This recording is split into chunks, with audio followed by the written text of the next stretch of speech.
Hey, what's up, everybody? We're back with another episode of Health Ignited, and I'm flying solo again today.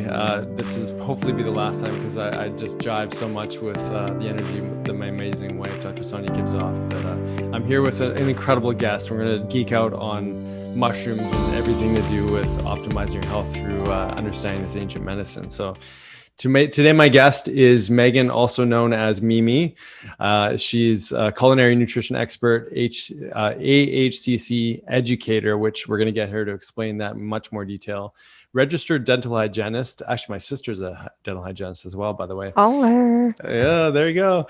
And host of the Medicin podcast. So she has been helping people prevent disease for over 10 years now by educating and empowering individuals to be their own best health advocates. Today, her primary area of disease prevention education surrounds Immune Intel AHCC plus other medicinal mushrooms. Unfortunately, there is a significant gap between the clinical research of mushrooms and the general public. Isn't that the truth? So Mimi is committed to being the link between research and public via online education, on social media, and her podcast, The Medicin. And then she's got a bunch of other courses and things that we're going to talk about. And her website is getmimifit.com. Amazing name. And just a quick little recap. I got a chance to listen to you on one of my mentors' podcast, Dr. Pompa, and you're educating people on such an important area of medicine and research and health. And that sort of leads me into my first question is like, how did you develop a love affair with medicinal mushrooms? Like, tell me about that, because it's just fascinating. Yes, thank you. Thank you for that intro. And I love Dr. Pompa. He is just a mogul in this space of health and wellness and holistic health. And so anyone connected to Dr. Pompa, I know I'm going to like right away. So I appreciate you having me on today. So my love affair with medicinal mushrooms, I love the way that you put that. And really, I feel like all good stories all good relationships, love affairs come out of a place of I need to transform. There's something going on in my life and I'm going to dig into this for myself. And that's really what happened for me. Like you mentioned in my intro, I'm a registered dental hygienist, have been for 8 years now. And I was working in a very busy, high-end Seattle office and loved my job, loved what I did. I absolutely loved teaching people about oral health and how it relates to their systemic health. But I was sort of living like a double life because I was also a nutrition coach on the side. So I kind of had a little side hustle and helping people. Mostly the people that were coming to me were like, they were trying to lose weight, or moms after pregnancy, or, people who were just trying to get healthier. And so I was doing that, but what I wasn't showing the world or my family or anyone really was that I was struggling myself with my own battles, my own inner demons, if you will. And really it came out of, it was self-induced, definitely.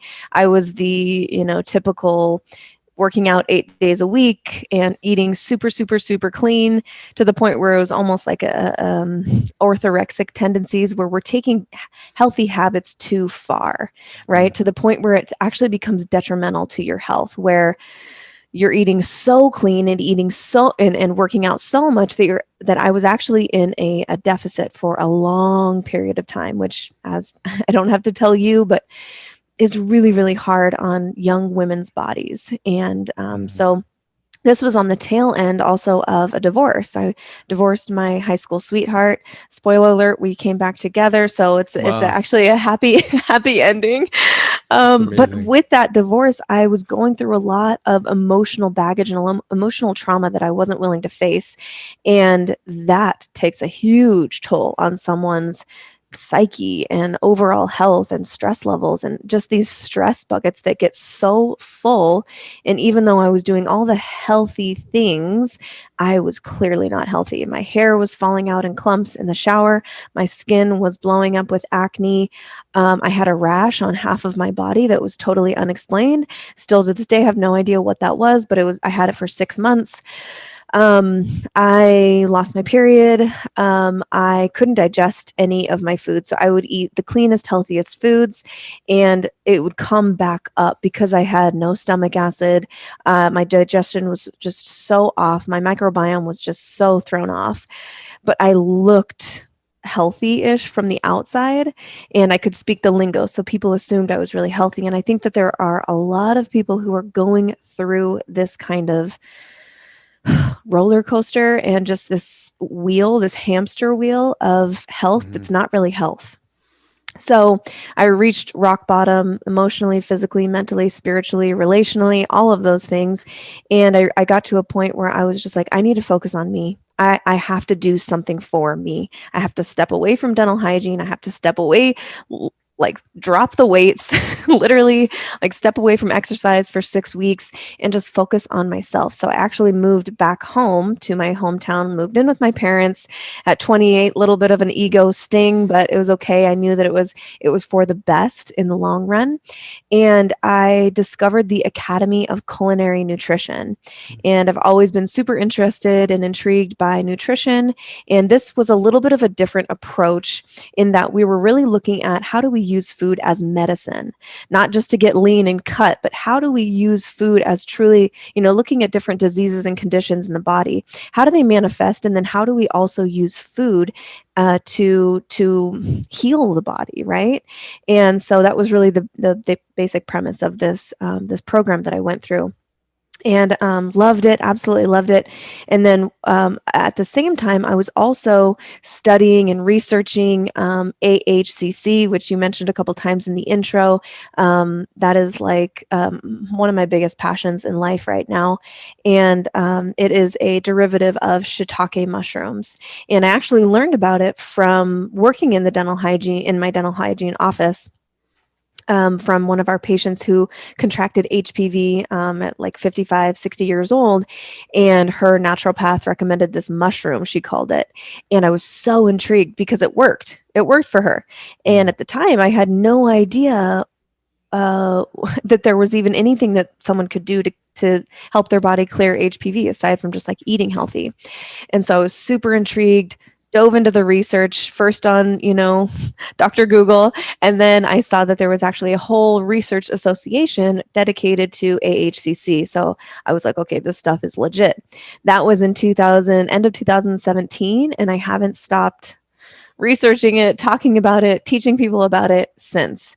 And so this was happening at the same time that I was in the Academy of Culinary Nutrition. And I actually created a food called Brain Hits that had AHCC in it.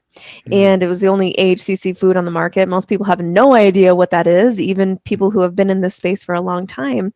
And so I really saw that there was this need for more education. And I just had this idea one day to get it delivered into this tasty bite of, sort of like a cookie dough type experience, but with all these healing foods and healing nutrients meant to help heal the brain after traumatic brain injury. So things like Mhm. omega-3s and antioxidants and really anti-inflammatory foods.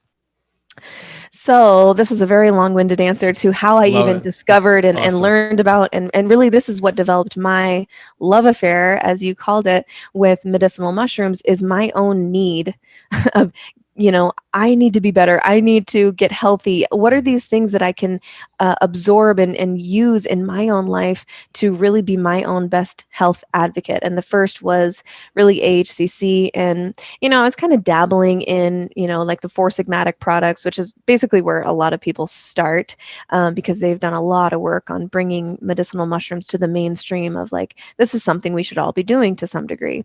So I was kind of messing around with medicinal mushrooms like reishi and chaga and lion's mane and cordyceps, but I didn't really have like a super fundamental knowledge of these different modalities of health.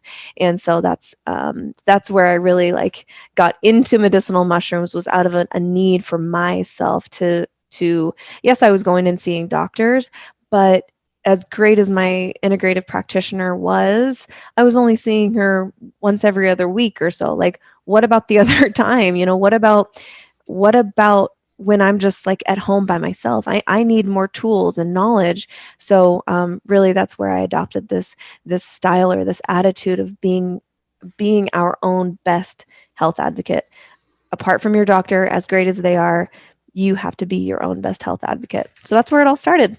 Wow. I mean, there's so many messages in there. And I think one of the key ones when people tune into this, they see you either on video, they go to your website and they're like, how does this woman who's got it all together, doing the exercise, eating all the right food, well, if she gets sick, well, of course I'm going to get sick, how did you deal with that sort of, understanding that you had at the time? Because that you mentioned, you moving back home for a bit, the dismantling of the relationship, temporarily, of course. But that's a huge blow for most people to go like, I'm exercising, I'm doing everything right. And how much, I mean, I guess my first two parts. One is, how do you help educate people that, it's not just about your exercise and your diet? And then number two is, what about the environment? You think of like a dental office, there's probably a lot of, whether or not your dentist use mercury fillings and whatnot, but we know that stuff aerosolized. So how much of that side of things do you think also played a role? And then go ahead, take it away. Yes, no, I think that that's great. So the first part was, how do I teach people now that it's more than just aesthetics, it's more than just diet and exercise. Of course, those are two huge pillars when it comes to overall health.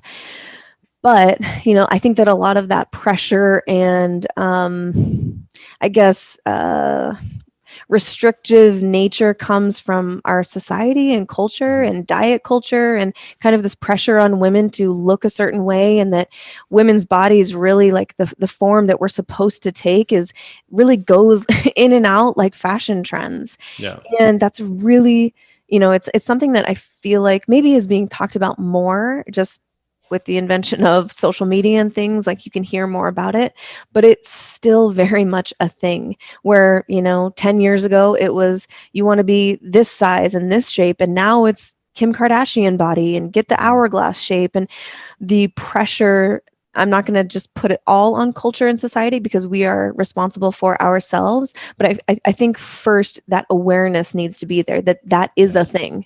And if you're not even aware that comes in and out like fashion trends, that you might become, any woman listening, or man really, but I feel like it happens more to women. If you're not even aware that that's a thing in our culture, that it changes so much, that you could become kind of victim to these trends that are not in your best interest. And I think that it requires a lot, I would say, self-reflection, and starting there, like, what is my relationship with my body? What is my relationship with how I view myself in the mirror? And of course, this body love conversation, that could be a whole podcast episode in and of itself. But really, it starts with a reflection. And where am I at? And getting that baseline. You can't transform anything until you start observing and listening to your own self. What are my thoughts? What are my beliefs? What are these grooved pathways that I've been in? I dealt with that for a long time. What are these grooved pathways that I have in my brain that make me want to restrict and control and cut out, when I want to get healthy, quote unquote. And I think that that's the first step, is really taking a hard look, a magnifying glass at your own intentions. And it's a little bit of a time. It's a total journey. It's not a flip of a switch. This has taken me 3+ years to really develop a healthy relationship with my own body and movement and nutrition, that I'm doing everything that I'm doing out of love for my body, that I want to live the best expression of my life. And it's not because I want to look a certain way, with my selfies, or my partner is putting pressure on me, or whatever. So that's kind of a broad general answer. Perfect. Yeah. But I think that it requires awareness on the woman's part and men to realize that there is this very real pressure on women. And although we are responsible ultimately for our actions and intentions as it comes to, being healthy overall, but there is a huge pressure and it's not going away. With social media, I would say it's even just gotten exponentially bigger. So I would say that that's the first part, is really examining yourself and taking it one step at a time. It's not going to be a transformation overnight, but it's so worth it to get to that place where you're doing everything out of love for yourself, rather than, oh, I got to go kick my own butt in the gym because I ate a certain way, or because I splurged, or because I did this, or because I did that, or my body is tired and it's really telling me I don't want to work out, but I have to look good in my bikini for my Vegas vacation. Like, that is so detrimental to not only the body, but also the psyche. So over time, just know that there's going to have crazy diminishing results on both of those things. So you're better off taking control in a good way, taking really monitoring your own intentions with that. My answer was so long, I forgot the second part. No, that's good. It's so important that you shared that, because, you know, it's what most people feel, you know, men and women aside. Absolutely. I'd say there's definitely more pressure on women, especially, you know, let's say childbirth, and then you're expected to look the same way afterwards, you know, all the way to the social pressures. So what you're speaking to is so important, because it's not outside in medicine. It's inside out. It's outside. It's everything. And until we really embrace that in a healthy relationship, we're going to keep getting stuck on the hamster wheel, as you said. Yeah. So this part two is, you know, how much of the environment of the dental office do you think impacted some of your symptoms? Yeah, I think that was definitely part of it. It's so funny that we're having this conversation on, I actually released an episode on my podcast today, all about dental health pillars, and talking about, I know, just beautiful synchronicity, talking about these huge dental health pillars that we have to start here, just like nutrition and movement and sleep and healthy relationships are the major pillars of overall wellness. With anything related to the mouth, there's these huge pillars that I talk about. And one of them is mercury amalgam fillings, and, you know, making sure you're seeing a biological dentist to get them taken out. And so, yes, I do think that there was some level of toxicity just in my environment all the time, from chemicals to different dental products. We were not an office we didn't place mercury amalgam fillings, but we did do a lot of removal. Not me personally, but the dentist. And of course, there's just vapors everywhere. And she was a great dentist, fabulous dentist, highest ethical standards for sure. But it's inescapable. If you're working in a semi-small office, you're going to be breathing those things in, even if you wear a mask. And so surprise. I know, right? So I think that there was some of that. Of course, it's like impossible to measure. But there definitely was some level of toxicity added to my stress and toxicity buckets through that. I am sure of it. I would say the majority was definitely self-induced, because I know what I was doing and what I was not doing. But at the time, I wasn't thinking like, oh, this is because I work in a dental office with mercury vapors going on. It was mostly like, I think it was what I was doing and how hard I was pushing myself, and the fact that I was not getting a little meta here, but I was not dealing with the emotional trauma and baggage. I was not willing to look at certain parts of myself that I was basically ashamed of in my relationship and through my divorce. So that took a huge toll on my health as well. My goodness. Absolutely.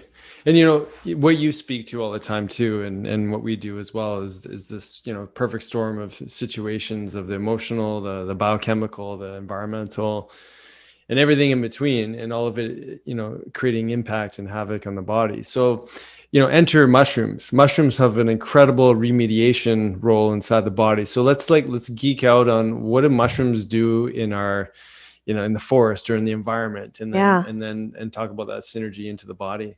Love it. Okay. So one of my most favorite things to talk about is the intelligence, the dynamic intelligence of mushrooms. But when we say mushroom, really what that means is the fruiting body, right? The little thing that pops up through the grass that has a little umbrella shape. They come in all different shapes and sizes, but really the whole mushroom organism, the whole fungal organism is, there's parts of it that we don't see. And the part that I'm mainly speaking to is called the mycelia. And the mycelia is basically like a network of intelligence that is every step of grass that you step on, every inch in the forest is covered by millions and millions and millions of filamental miles of this mycelia.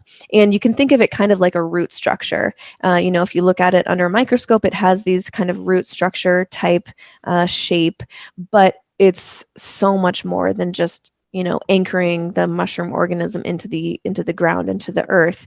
The mushroom itself, the fruiting body, is really the end stage. It's really the end of the mushroom or the fungal organism life cycle. They're really only around for like 3 to 5 days. This mycelia can live for thousands and thousands of years, and that's really what gives life to the mushroom organisms.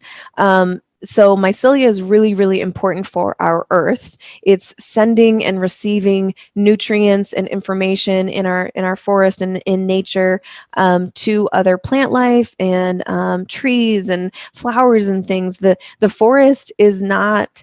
It's not a kill or be killed. It's not a I'm going to take from here, and it's not this what's the word I'm looking for? Like competitive. Mm-hmm. It is synergistic, and mycelia is, I would say, a huge part of that. I would say the majority of the synergistic qualities that happen in nature is due to the intelligence of this mycelia.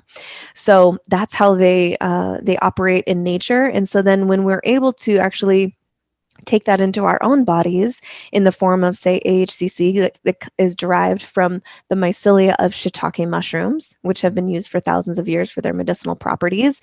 The AHCC is a cultured mycelial product. So now you're taking that intelligence into your body, and basically it's sort of like the immune system and the brain of the fungal organism. So you're taking those benefits into your body. So now, just from an immune standpoint, you are basically up leveling or increasing the immune intelligence of your body. So it's not a boost, it's not a suppression, it is modulating your immune system. And all mushrooms, to a degree, have some immune modulating effects in the body. All medicinal mushrooms, I will say. Of course, there are ones out there poisonous. Just disclaimer, don't go picking random mushrooms and trying them out in your kitchen. I have to say that because people will be like, oh, look what I picked. I'm like, do not eat that. I don't know what it is. There's 10 times as many fungal species out there as there are trees and plants and things. So don't just go picking. But they do have some level, all of these medicinal mushrooms have some level of immune modulating effects in the body. And really, I kind of talk about it being like the team of adaptogenic doctors that goes into your body and asks, what does Nick need here? Does he need more relaxation and sleep? Does he need more energy? Does he need, they're kind of able to assess, oh, we need to put out some inflammatory fires here. Let's do that. They are intelligent. So it's not like taking a static, one-dimensional pharmaceutical drug where it has one mechanism of action. It's really dynamic, and it has multiple mechanisms of actions, so that it's really affecting positively almost every system in your body, from cognitive to neurological to circulatory to endocrine, all these different systems. So it's not just helping one thing or one organ in the body. It's really supporting your entire physiology. That's amazing. What a beautiful description that you just laid out for people. I mean, to see that relationship of what's happening in, their role, so to speak, in the environment, and then what happens when you ingest them, or I'm sure there's lots of different ways you can take them, maybe suppository too and whatnot. But what happens is, I think a lot of people relate anything ingestible is food, like calories, and there's so much more of an intricate dynamic that's happening when we are, you know, making these things a part of our physiology. And, you know, there's tons of research on the immune modulating effects from like cytokines to all sorts of other things. So back to nature just for a sec. They're supporting this this exchange of nutrients. There's some really interesting, you know, you relate to it like an immune system or a brain, like it's like kind of like this immune and brain nervous system that operates in the on the earth or in the planet. And then they have these like 3 to 5 day, depending on the mushroom, little expressions of their fruit, and then they kind of move on. What are they doing? Because it sounds a bit like alchemy in some cases, where they're taking these toxins and transmuting to something else, and then give food to the plant. And can you go into that just a little bit? Yeah. So just disclaimer, I'm not a mycologist. So that's okay. You studied this like crazy. Yeah. So they have all different roles in nature. But I would say the one that mushrooms and funguses are most known for is decomposition, and just the beautiful life cycle of humans, animals, everything, like plants, everything has this cycle of life and life and death and rebirth, right? And so the mushroom is such a wonderful kind of snapshot of that beautiful cycle that we all experience, and everything in nature experiences this. There cannot be rebirth without some level of decomposition and death. And so funguses, mushrooms are, I will say funguses because mushrooms again are just the fruiting body that it's like an apple on a tree. It's not like the apple's actually doing anything.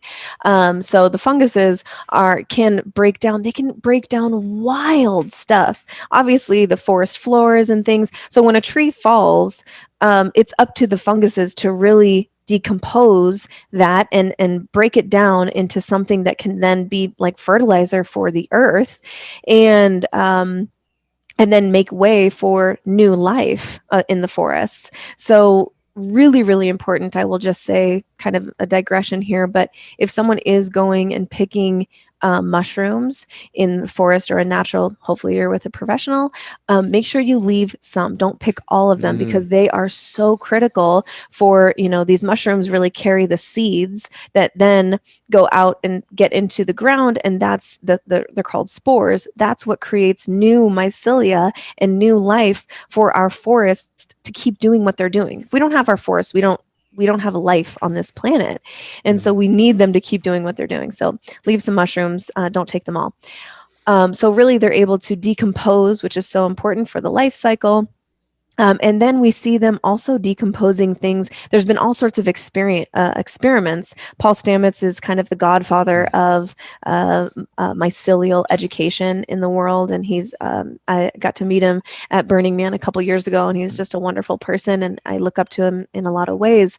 But he's done experiments with actually mushrooms being able to decompose things like oil and plastic and these really toxic things for our earth that we can't figure out a way to get rid of certain substances that we create in the lab, but these mushrooms are so intelligent they can actually use that toxic substance as nutrients for this organism and break it down, use it as food to create then a mushroom. Just wild stuff. So I think that's a beautiful just explanation of why mushrooms are so important for our earth, is like they can do stuff that man hasn't been able to figure out yet. Yeah, and we need them in order to survive as well. So let's talk about AHCC. What does it stand for? And let's go into that. All right. Yeah. So I'm like pulling Get ready. So AHCC stands for active hexose correlated compound. And like I said before, it's a derivative. It's a cultured mycelial product, and it originated in Japan in the late 80s. Of course, we've been using shiitake for thousands and thousands of years in traditional Chinese medicine, and these Japanese researchers were actually able to study just the mycelia of the shiitake, and they started clinical research on it in 1988 or 1989, I believe. And it hasn't stopped since. It is the most clinically researched functional food in the world, and it is classified as a food, so it's extremely safe. But it has this level of potency of that of any pharmaceutical. So it's really quite interesting to read about and study, and that's why I was so intrigued by it when I just, I ordered a few books off Amazon to learn about what is this thing, AHCC. And it was so astounding to see the clinical research and these outcomes that were happening for these participants with stage 4 cancer and tumors shrinking in a matter of months, with things like Lyme disease and epilepsy and HPV and all of these things that are like so hard for Western medicine to really get a handle on. I was seeing and reading like the gold standard of research, double-blind, placebo-controlled, in vivo trials with AHCC.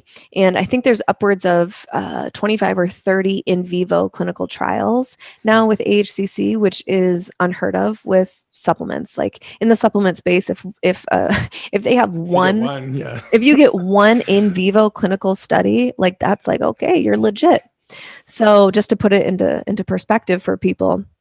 So yeah, they were able to encapsulate the benefits of AHCC, and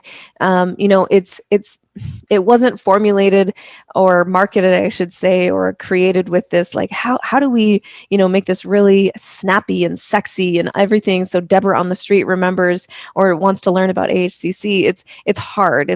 There's definitely been some hurdles, I will say, for me, or opportunities rather, really in educating people, because with a name like AHCC, active hexose correlated compound, it's just sounds really dangerous. Hard. Yeah, right. It sounds like I don't know if I want to take that. So I think that's why I'm really the only person on the interwebs really educating like I do, because it is not easy. Like if you only have your bottom line in mind, with marketing and things like that, you're not going to go near AHCC. So speaking to the benefits, I named a couple of them already, in that it increases your immune intelligence. And that's why I named my private label of AHCC Immune Intel AHCC. So right away, people know that like, okay, I'm adding intelligence to my immune system.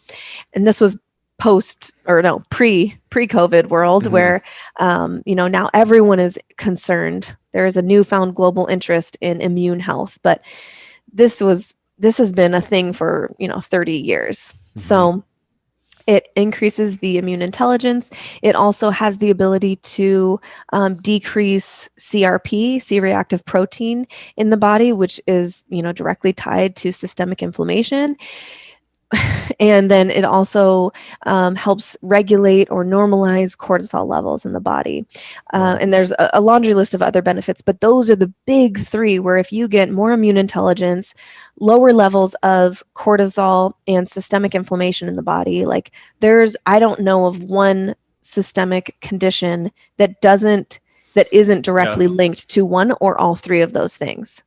So that's why AHCC, it looks like sort of this like miracle pill, wow, like snake potion, because I talk about it working for everything from seasonal allergies to HPV to stage 4 cancer to Lyme disease to epilepsy to skin problems, because you have such a broad, expansive list of benefits really in the body of mechanisms, those multiple mechanisms of action in the body. So that's why it works for such a broad range of conditions and issues in the body. Yeah, I'm glad you discussed it like that, because that was going to be one of my questions when you first listed off some of the different targets for it. It really cancer to maybe obviously immune modulation to mood, to all sorts of different, situations. And that was kind of one of those questions. And I think you did such a good job of describing what they do in nature. And we're seeing this mimicry that happens, what's happening in nature often because we are hopefully connected to nature. I think more people are starting to understand that that's really important. We can start to see some of this overlap of how it shows up in the body. But those are what you just listed off: the CRP, the cortisol change, and the immunomodulating. I mean, that absolutely is a hallmark of like pretty much every illness that you can experience.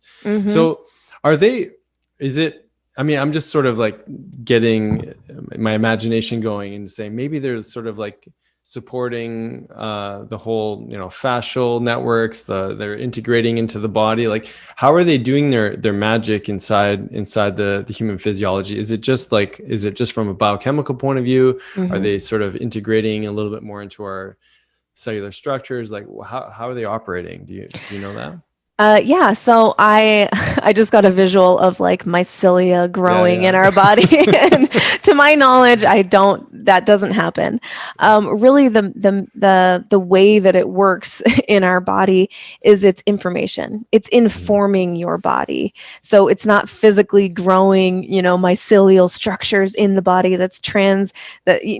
Your body already does that. Your body already has the most beautiful, you are just as much of a miracle as the forest, right? So you don't need any extra structures. But a lot of times we get through, just lifestyle and exposure and environment, like there is a constant barrage of things that are kind of going against our physiology and just little like tick marks against how our body should be operating, right? And so by using something like AHCC or other medicinal mushrooms, it's information. So just like food is information. It's not just macronutrients and calories and all of that. It's really telling your body, okay, build this protein, break this down, release this fat, okay, we need some more inflammatory marker, like it's information. So something like AHCC is adding kind of a concentrated level of information for your body and mostly with the immune system in mind. So if you think of your immune system like an army, for instance, what AHCC does is it goes in and helps to increase the number of immune cells, so increasing your army by up to 300%, and also increasing or improving the communication between all of those individual soldiers or individual immune cells by things like cytokines and chemical messengers and hormones and things like that. All the ways that our beautiful little cells that communicate within our body and send and receive messages, you are increasing the effectiveness basically of that well-oiled machine.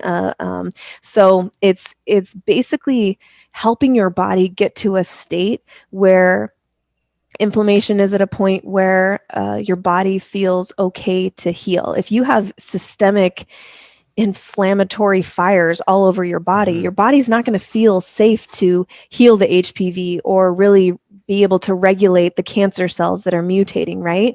So we have to get the body to a level of homeostasis where it feels safe to heal rather than doing damage control all over the place. So that's what AHCC and medicinal mushrooms help us do.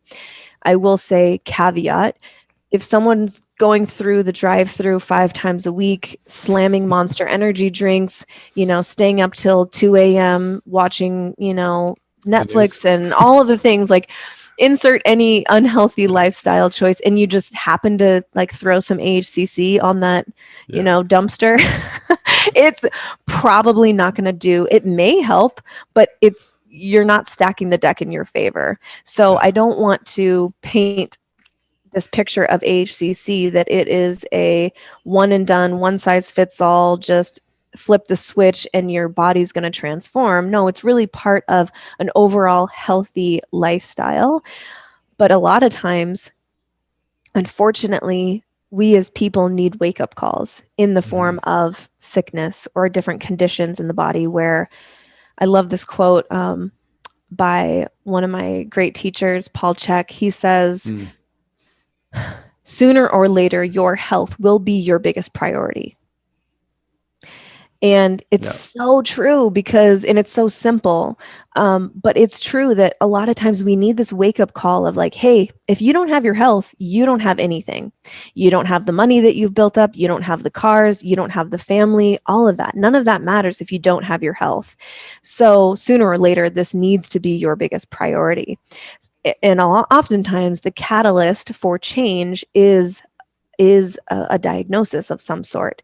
And that's where something like AHCC can kind of come in as a wedge to an overall healthier lifestyle. So little caveat there, but I don't want people to think that it's just like, okay, I'll just start taking AHCC and that's going to transform my life. It's really part of a holistically healthy lifestyle. Yeah, that's so important. You said that. And, I think that's, partly, what you do on your podcast is what we do when we, interview people, is really help people understand that there's synergy in this terrain and this whole vehicle that is you in this physical body. And obviously there's other influences, energetic and electromagnetic and whatnot. But I mean, really, when we're trying to create the most optimal circumstances for healing to happen, we do want to, as you said, stack the deck in our favor. And, I mean, that quote just totally correlated to what you went through, in your own healing journey, right? Eventually the health of your body started to speak to you and said, hey, Mimi, it's time to wake up. We gotta look a little bit deeper here. Yeah. So what a beautiful way to bring that back to that. Those whispers that your body gives you in the form of like, oh, just a little zit here, or this here, or I'm not able to digest food. Like they will become screams and yells until like you can't do anything else but listen to your body. Yeah. I love that you communicated it as a communication tool. I mean, that's so brilliant in the way that I think that we can look at everything we put on and in or on our body. And to see this direct, upregulation of immune function, white blood cells and everything, beautiful to really appreciate what is actually happening. And when I was kind of imagining that structural, environment, I was thinking, we see this with candida, we see this with biofilms, we see this overgrowth in the body, and we get into this mindset that, oh, we got to kill. There's an overgrowth of candida, we got to kill that. There's an overgrowth of microbes, there's overgrowth of virus or parasites or what have you. And really, I think if we changed our relationship to like, okay, there's some imbalances that are showing up here. Even who's it? The doctor, I want to say Medicin, but Dale Bredesen, the brain guy. He talks about how the hyphae of the candida in the brain are actually serving as a tool to help try to detoxify. And we have such a negative relationship to terrain, and I think the more we can appreciate tools like this to enhance our communication system while we're changing our diets, while we're exercising, while we're changing our mindset, changing our identity, and doing all this beautiful work that we all need to do. That's when we want to bring in these tools, and maybe even just bring it with us on the journey towards that, because it's going to take some time, right? Right. Yeah, absolutely. I would love for you to talk. Oh, sorry. Go ahead. I was just going to say, I'd love for you to talk a little bit about how you've seen, like you've created this course for women to understand how to use AHCC for HPV, and I would love to hear some more application. Yeah, absolutely. So I in 2019, summer of 2019, I was able, just like seriously so blessed to be invited to Japan, where they where all the AHCC in the world sources from Sapporo, Japan, on Hokkaido, and they have a patent for AHCC, and they every year, besides last year, they have the International Congress on Nutrition and Integrative Medicine. Oh my God, it's huge. I know. It took me a second. And it's basically like a huge conference of 500 people from 40 plus countries all over the world that are coming together basically and hearing the newest research from around AHCC and a few other nutrients, but mostly AHCC. And so I went in 2019, and when I was leaving I was really struck by, or while I was there, rather, I was really struck by the newest research around HPV, high risk human papillomavirus in women, and the amazing results that they were getting with AHCC. And I shared, something small on my story on Instagram upon, coming back to the States. And I had just gotten a flood of women that were like, oh, what? This works for HPV? Like, tell me more. Tell me more. I want to know more. And it wasn't something that I've ever dealt with that I know of. So I really had to like dig in and learn more about it, because I didn't realize that it was so rampant, that it was so common in the world, and certainly in America. Mhm. 14 million new cases of HPV diagnosed every year. That's just diagnosed. Wow. That's not even people who have it and don't know that they have it. Mhm. And right now, currently, there is no regular test for men. So even if a man goes and gets tested and says, like, no, I'm clear, I got STD tested, I'm clear, unless they have the strain that causes something like warts, then they probably won't know that they have it. So then there is this veil of like unknown, where you could be passing it to partners and not even know. So it's not out of a malicious thing, it's just like unknown. So women were coming to me, this is not, and this is part of my job as an educator, is to kind of tear down these negative connotations, these negative stigmas with different conditions or diseases in the body. Something like HPV that is sexually transmitted. There's other ways that you can pick it up, of course, but most of the time it is sexually transmitted. I've talked to women who are virgins and get it, but they've had the V word, they've had the shot for it. Right. I've talked to women who were virgins until they were married and got it from their partner, their spouse. I've talked to people who got it from the first time, losing their virginity. So part of my job is to really try to tear down this negative stigma, because when people feel shame, they don't want to talk about something. Yeah. They are not shouting from the rooftops, hey, what did you all do for your HPV? They're not doing that. Yeah. And, Yeah. I say it in kind of a comical way, but this is real. Yeah. Women are coming into my DMs every day, like, oh my gosh, I just found out that I have HPV. I don't even want to tell my partner. I haven't told anyone. I feel so disgusted with my body. How could my body betray me like this? So I was getting droves of just heart-wrenching stories from women who have nowhere else to go, because their doctor, well-intentioned as they might be, because they see so many cases of HPV all the time because it's so common, they say, oh, just come back in a year. Your body will probably clear it up. Meanwhile, homegirls laying in bed wondering, like, should I have sex? Is it okay to have sex? Like, should I not date? Should I tell my partner? Should I tell my parents? What can I do? Is there something that I can do to like help my body get rid of this? They're given, essentially, 9 women out of 10 are given no education on what they can be doing to help their body clear it. Yes, your immune system, that's what it's for, is to recognize something like a virus and deal with it, get rid of it, and you don't even know that it's a thing. But unfortunately, we live in a world where the environment is real. The toxins are real, the chemicals are real, the stress is real. So these stress buckets and toxicity buckets get full to the point where they're overflowing, where now a simple virus like HPV, your body actually can't handle it. So now it gets expressed, and now it causes cervical dysplasia, or now it causes something like warts. And so women are often coming to me as a place of like, I need help, I need education, almost as like just a safe place to learn and to not be judged.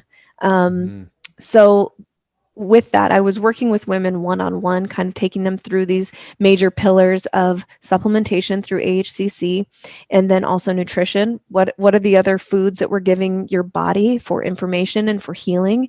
Are we sticking to whole foods, or are we, is it a highly processed and junk food, fast food type lifestyle? That's not going to do you any favors with healing.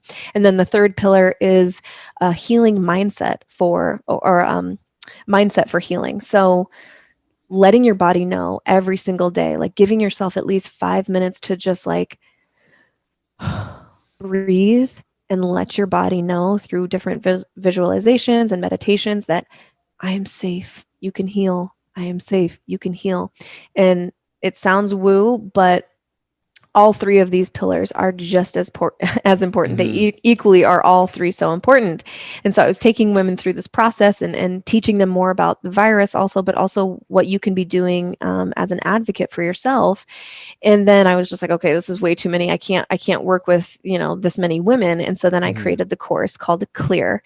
And it's a course that's whose intention is to help you clear HPV naturally. Sometimes that is just totally naturally with AHCC and lifestyle changes. Sometimes that is also working with your practitioner. And, if you need to get a biopsy, or if you need to, go down the route of Western medicine, that's up to the person. That's not my area of expertise.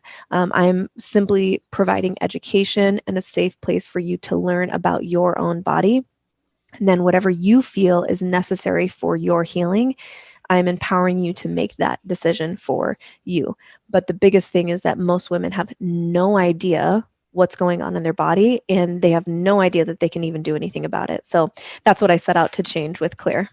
It's amazing. I mean, it's not a space that you see many people talking about, and Mm-mm. and to your point, I mean, it's affecting so many women, and Mm-hmm. so many women that I guess also would have maybe, after a PAP have been diagnosed with, stage 1 to 4 cervical Mm-hmm. dysplasia, and maybe not even aware that there's a connection between, HPV and that. And, so, I just wanted to, for those that are listening, women, obviously when you're doing your annual checkups and, you get maybe some news that you didn't want, there's, you don't have to feel shame. I love that you brought that in, because Mm-hmm. isn't it funny? I mean, we I mean, COVID's another good example, but we live in a world where like we're literally afraid of one another, and people are gonna have questions like this, like, can I be intimate again? You know, Mm-hmm. can I hold hands with somebody? Like, basic stuff. Can I hug somebody? Am I a risk factor for affecting those that I love? And those are really, really important questions. So Yeah. Yeah, absolutely. yeah, I'm And we glad that you don't, go oh, ahead. I was Sorry. just going to say, and it's not, I don't want to blame everything on the doctor, but, um, unfortunately that's not part of the like appointment. The checkup usually is like some level of education about what the person can be doing for themselves. And so it oftentimes, luckily, fortunately, HPV is a very slow acting virus. It's not like it's going to happen in a week. It usually happens over the course of decades, where you see these sort of changes on the health of the cervix. So it is slow acting, but also like it's a serious virus, and it needs to be addressed. But I think women are just left in this place of unknown, where they're like, I don't know what I'm supposed to do, and my doctor didn't tell me anything, which is really, it's. I try not to blame or anything. It's a really good opportunity for this woman who I may be speaking to. This could be the catalyst where she really takes her health into her own hands, Mhm. literally, and is doing the best that she can for her body, apart from her practitioner, really taking ownership. And that's underlying everything that I do, whether that be, on my stories, just talking to people, or in DMs, or, creating courses, or on my podcast.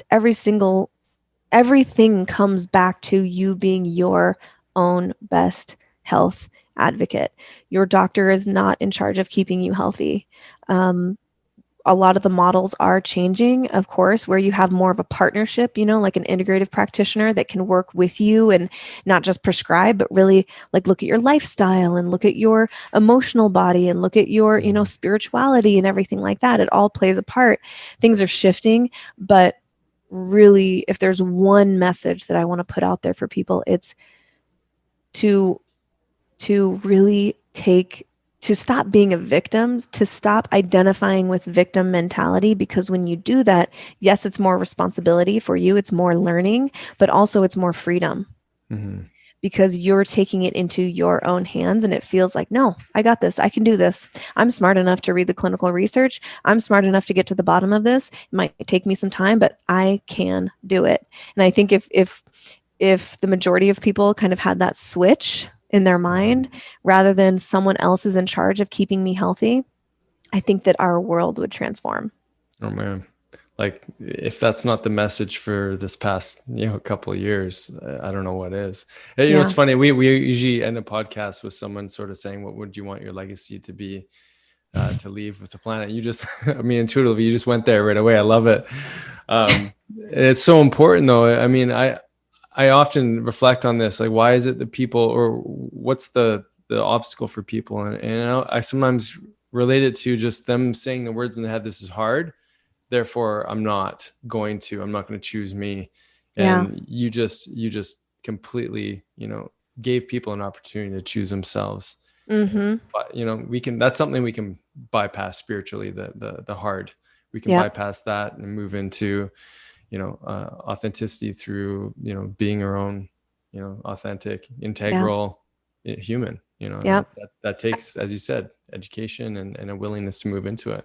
Even simply what I tell myself all the time, still every day, whether I'm in a workout or I'm trying to figure out something in my business or on the podcast editing or Mhm. something, is this simple sentence: I do hard things. I can Mm. do hard things. I've done plenty before. I can do this. It's hard, but I can do it. And if someone needs to tell themselves that, or write it on a post-it or whatever, if you're on the beginning stages of some health journey or whatever journey, you can do hard things. Just tell Mm. yourself that over and over and over, and it will become a belief, with which then will bleed into everyday actions, which then becomes your life expression. Right? It all starts with our beliefs, and Mhm. if we don't identify and look at those belief systems in the beginning, then you're not going to live this true, authentic, free life expression if you don't even know what you believe. If you don't believe you can do hard things, you're not going to do hard things. And a belief is just something that we say to ourselves over and over and over and over and over until it becomes subconscious. So say that over and over to yourself if you're in that sort of mentality and you're just getting started and it's, I don't know if I can do this. Like, just see what happens. Mhm. I love it, Mimi. I mean, you speak with such authenticity. It's not like you're coming from your soapbox going like, this is how you should do things. It's like, hey, I did this and I still do this. I'm still human. I still face hard things, and I remind myself of that. Like, it really comes across very authentic. And I think that, that's probably why you just rock it on your podcast, and, you travel all over the world to learn more about this kind of stuff, because you believe it, and and you see results with it, and you're helping people Absolutely. get there. So that's incredible. Is there, Thank you. I mean, a little reminder where people can go get mimifit.com, Mhm. and then you can access the HPV course on there. Any other nuggets, and the Medicin podcast, of course, without the E, Yes. Medicin without the E. Yeah. Yeah, I would say, yes, Medicin, the Medicin Yeah. podcast. I also hang out on Instagram a lot. That's where I do a lot of my education, on stories and posts and everything. And really, the mantra for the Medicin podcast is, we, we like to say we are a PG-13 deep dive into disease prevention for body, mind, and relationships. So that's a Mhm. big umbrella. So we cover everything from psychodynamic astrology to SIBO to keto to dental health pillars, everything Wow. that falls under that umbrella of disease prevention, really on this holistic level. So it's it's my best resource for education if someone wants to learn in that way, if they feel drawn to it. But yeah, education on Instagram is my handle is at Mimi underscore the medicine. And I take pride in answering every single DM that comes my way. It might take me a couple days, but I do get to them, and I take them really seriously, because oftentimes I know that people are just looking for a safe space to share. So I invite you to come say hi. Yeah, well, I'm coming to say hi for sure. And I gotta say too, there's something pretty magical about having a chance to be on a platform like this and podcast, because it anchors you more deeply into what you already know. Hmm. And getting all these different perspectives from different guests and doctors and professionals and experts. I mean, isn't it incredible that people have a place to go where they can really anchor into some new version of reality for themselves that Yeah. is backed by all this amazing insight, and you can really leverage so much of what you think you don't know when you're facing that, oh, this is going to be hard.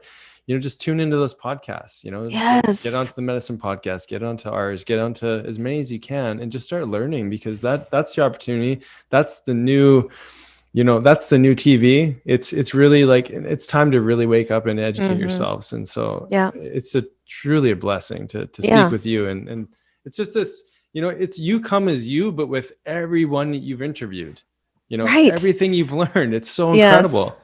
I say that all the time, that when people ask like, "Oh, how's your work going? How's the podcast?" I say I feel so blessed to get to have expansive, deep conversations with all sorts of different thought leaders and experts and professionals in this space, people I look up to, and I push record, and then it's a gift, right? It's a gift to me, but it's also a gift to everyone listening. Somehow, hopefully, it's going to touch someone that's listening, and really, hopefully, maybe be a catalyst for change, for transformation, for just living a life that you love is my goal. Amazing. Thank you so much for everything you shared today. You're incredible. Yeah, thank you. Thank you for having me, and really like. Getting to educate educators is how this information exponentially expands. Of course, social media is great, but every time that I get to have a conversation with someone like yourself, where you're touching yourself, like thousands and thousands of people between you and your wife, like that's how this information is going to grow exponentially. So I really do thank you for having me on, and I appreciate what you guys are doing. Absolutely. Well, we'll be following you and seeing what courses and new exciting guests you have on your podcast. So thanks again. Yeah, thank you.